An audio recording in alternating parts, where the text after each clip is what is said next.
kami akan mempresentasikan hasil diskusi kelompok kami. Tapi sebelum dari itu, izinkan kami memperkenalkan diri terlebih dahulu. Perkenalkan, nama saya Muhammad Saragi.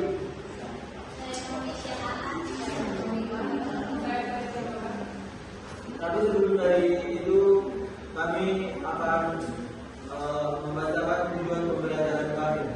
Tujuan pembelajaran kami yaitu yang pertama, mampu membedakan konsep badan usaha dan perusahaan. Yang kedua, mendiversifikasikan jenis badan usaha. Yang ketiga, menganalisis keunggulan dan kelemahan badan usaha milik negara dan badan usaha milik daerah. Yang keempat, menganalisis keunggulan dan kelemahan badan usaha milik swasta. Yang kelima, membedakan antara BUMN, BUMD, dan BUMS. Yang keenam, mengukur kinerja BUMN, BUMD, dan BUMS. Yang ketujuh, mendeskripsikan sejarah dan pengertian koperasi. Yang kedelapan, menjelaskan batasan dan prinsip koperasi. Yang kesembilan, membedakan jenis koperasi. Yang kesepuluh, membedakan perangkat organisasi koperasi. Yang ke-11, menentukan sumber permodalan koperasi. Yang ke-12, menghitung sisa hasil usaha. Yang ke-13, menjelaskan pengertian manajemen. Yang ke-14, merinci fungsi manajemen. Yang ke-15, membedakan fungsi manajemen. Yang ke-16, menentukan tindakan manajemen. Dan yang ke-17, membuat perencanaan bisnis dengan menerapkan literasi keuangan. Baiklah, selamat pagi teman-teman. Sebelum kita memulai proses pembelajaran kita, ada baiknya kita berdoa terlebih dahulu. Dan izinkan Bapak membawakan doa kita pada pagi hari ini. Baiklah anak-anak, pada pagi hari ini kita akan memasuki materi kita yang pertama, yaitu kita ambil dari bab 1. Adalah itu isinya badan usaha dalam perekonomian. Mari anak-anak buka bukunya masing-masing, yaitu dari bab 1. Dalam bab 1 ini disebutkan badan usaha dalam perekonomian. Pertama kita itu harus mengetahui dulu apa sih pengertian badan usaha itu. Jadi kan anak-anak, pengertian dari badan usaha itu adalah kesatuan juridis ekonomis yang mendirikan usaha untuk mencari keuntungan. Maksud dari kesatuan juridis itu merupakan individu atau sekelompok orang yang mempunyai tujuan ingin mencari keuntungan. Jadi tujuan dari badan usaha ini anak-anak cuma satu aja, untuk mencari keuntungan. Sekarang kita masuk ke jenis-jenis badan usaha. Jenis-jenis badan usaha itu terbagi menjadi 5 bagian. Yaitu yang pertama badan usaha eksploratif. Apa sih maksud dari badan usaha eksploratif ini? Maksudnya itu merupakan badan usaha yang kegiatan utamanya adalah mengambil langsung dari alam atau memanfaatkan hasil alam. Contohnya itu seperti nelayan. Nelayan itu kan mencari ikan. Ikan yang dihasilkan nelayan itu adalah ikan dari alam itu sendiri. Dan yang kedua itu adalah badan usaha agraris. Badan usaha agraris ini maksudnya yaitu badan usaha yang kegiatan mengolah alam. Saya di sini ingin bertanya kepada anak-anak sekalian. Siapa di sini orang tuanya petani? Oke, baiklah. Kepada anak murid saya, Yogi, contoh dari pertanyaan yang sudah anak Yogi masih kita sejenak contoh ada itu pertanyaannya cabai, jagung. Kalau saudara Yogi sendiri? Kalau kami Pak, kami padi, jagung, dan juga cari-cari kami banyak tidak ada jualan. Baiklah, terima kasih atas respon dari nanti saya. Itu memang betul. Ada pertanyaan seperti padi, jagung, dan lain sebagainya. Itu pasti ada melalui pengolahan alam, pengolahan tanah, seperti diberi pupuk, obat-obat supaya hasil panennya itu dapat maksimal. Yang ketiga itu badan usaha industri atau manufaktur. Ini badan usaha ini mengelola barang mentah menjadi barang setengah jadi atau barang jadi. Maksudnya ini yaitu seperti gandum.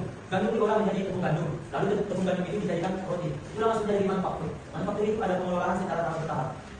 Sekarang itu yang keempat, badan usaha perdagangan. Badan usaha perdagangan ini maksudnya badan usaha yang kegiatannya menyalurkan barang dari produsen kepada konsumen atau membuat barang yang dijual. Kalau di sini orang tuanya sebagai bahan untuk pencarian untuk menafkahi keluarganya dari berdagang, misalnya seperti dagang sayuran atau usaha. Kepada saudari Nadia, apa contoh perdagangan yang dibuat dari saudari Nadia? Betul, dari sayuran. Dari saudari Nadia? Dagang terus. Jadi maksud dari berdagang itu teman-teman tidak mengubah wujud aslinya. Mana yang dihasilkan dari alam atau seperti sudah dijanjikan, itu langsung dijual lagi kepada konsumen, dibeli, dapat dinikmati lagi untuk konsumen diolah. Lalu selanjutnya kita masuk ke bagian yang kelima, badan usaha jasa. Badan usaha jasa ini maksudnya badan usaha yang menghasilkan jasa seperti hacker, maksudnya hacker itu kan badan usaha milik jasa itu. Kenapa saya bilang badan usaha dalam milik jasa? Karena dia mentransfer ilmunya. Bagaimana mengotak komputer, itu kan cuma ilmu yang dikasih. Ada juga tukang pangkas, itu kan cuma skill yang disalurkan kepada kita sebagai pelanggannya agar kita dapat puas akan hasil kerja yang diterima dari kita oleh badan usaha tersebut. Sekarang kita masuk ke bagian B. Bagian B itu badan usaha milik negara atau BUMN. Badan usaha milik negara ini teman-teman maksudnya yaitu badan usaha yang seluruh atau sebagian besar nominal miliknya dikuasai oleh negara. Contohnya itu misalnya 51% milik negara dan 49% atau sisanya milik perseorangan atau apa bosnya kayak gitu misalnya.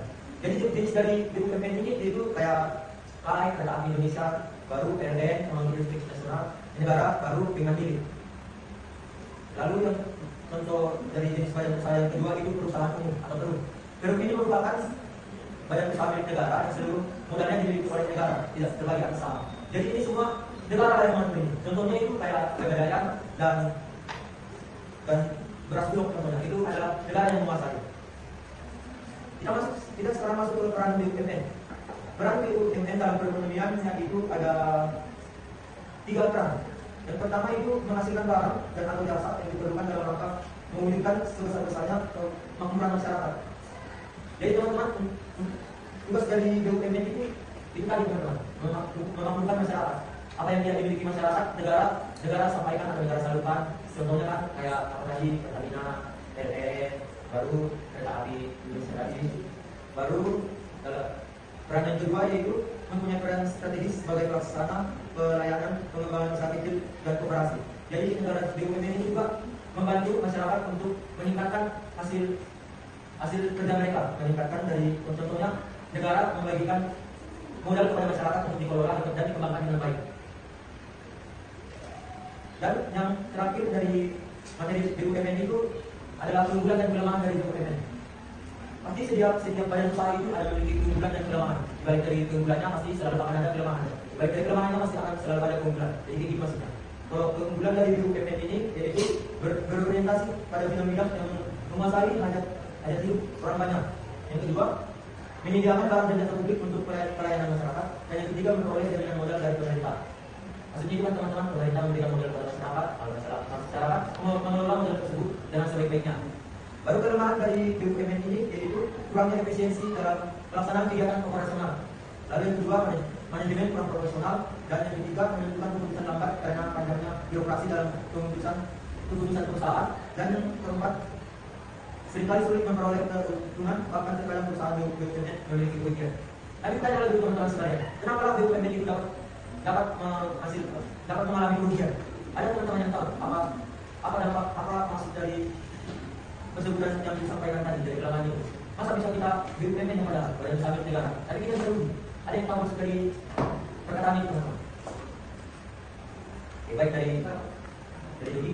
Menurut saya kelemahan itu bisa jadi karena pengolahan dari perusahaan seperti para manajernya atau para tinggi yang buat mengelola perusahaan seperti pengadilan dengan bagiannya manajemen. Kalau perusahaan itu kan karena setiap kesalahan yang eksternalnya yang membuat perusahaan itu menjadi bangkrut, ya korupsi lakukan baru berpoya yang seperti kalau saya apa kelemahan bagian ini terjadi. Oke baik, berikan tepuk tangan kepada saudara Yogi. Jadi itu betul ya teman-teman. Ini sebenarnya BUMN ini nggak ada sebenarnya begini. Karena apa? Ini kan semua ini nggak ada saingan. Karena ini negara. Masa bisa kita rugi? Padahal perusahaan sendiri yang bangun, nggak ada saingan, bisa rugi. Ini sebenarnya dari tinggi-tingginya itu kayak pos-posnya korupsi ya kan. Jadi nggak ada lagi pendapatan negara karena pengurus dari BUMN ini korupsi. Nggak ada lagi keuntungan dari negara. Jadi itulah yang kalau Bapak sampaikan kita atau siswa-siswa ini menjadi pemegang-pemegang dari bagian dari negara. Kalau bisa jangan terus gitu. Jangan terus karena itu sebenarnya dilarang. Untuk apa kita mengambil milik kita? Padahal orang lain di sekitar kita merasakan kesusahan. Kan dia sebenarnya kayak gitu. Pokoknya kita kan sejahtera semua supaya makmur, kehidupan kita terjamin, pendidikan kita tercukupi. Baiklah anak-anak, itu tadi materi dari BUMN. Sekarang kita masuk ke materi BUMD atau Badan Usaha Milik Daerah. Masuk dari Badan Usaha Milik Daerah itu teman-teman, daerah yang mengelola usaha miliknya. Begitulah maksudnya itu teman-teman. Dan ada juga tujuan didirikan badan usaha ini, yaitu yang pertama memberikan manfaat bagi perkembangan perekonomian daerah, menyelenggarakan kemanfaatan umum berupa penyediaan barang atau jasa yang bermutu bagi teman-teman ajak hidup masyarakat sesuai kondisi, karakteristik, dan potensi daerah yang bersangkutan berdasarkan tata kelola perumahan terbaik. Dan yang ketiga memperoleh laba atau keuntungan. Oke. Baiklah anak-anak, kita lanjutkan materi kita. Kita masuk ke jenis-jenis BUMD. Jenis-jenis BUMD ini dibagi menjadi dua jenis. Yang pertama, perusahaan perseorangan daerah dan perusahaan umum daerah. Masuk dari perusahaan perseorangan daerah ini yaitu BUMD yang berbentuk perseorangan terbatas dan modal dalam saham yang seluruhnya atau paling sedikit 51% itu sahamnya dimiliki oleh satu daerah. Dan yang kedua itu perusahaan umum atau BUMD yang seluruh modalnya dimiliki satu daerah dan tidak terbagi atas saham. Baiklah anak-anak, dari pemaparan materi yang telah Bapak sampaikan, di sini Bapak ingin melakukan pertanyaan, memberikan pertanyaan kepada anak-anak sekalian. Pertanyaan Bapak yang pertama itu adalah, apa sih contoh hubungan badan usaha daerah dengan unit perusahaan? Apakah ada dari anak-anak yang bisa menjawab pertanyaan Bapak ini? Oke, baik. Kepada event manager atau contoh hubungan badan perusahaan itu satu PT Yogurt Sukses Makmur TBK memiliki beberapa unit perusahaan seperti PT Yogurt CDP Sukses Makmur itu makanan kemasan. Yang kedua PT Gogasari Polur Bilis itu tepung terigu dan dipakai PT Salim di Formas Pratama itu perkebunan. Hubungannya itu Yogurt sebagai badan usaha itu mengatur kebijakan, modal dan strategi usaha. Mengikuti perusahaan menjalankan kegiatan operasional di bidang PT. Oke, baik. Terima kasih kepada Ejen Makau dan berikan dulu tepuk tangan.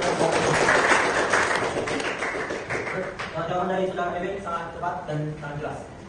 Selanjutnya, Bapak juga ingin bertanya, kan ada 3 tujuan utama pendirian BUMN.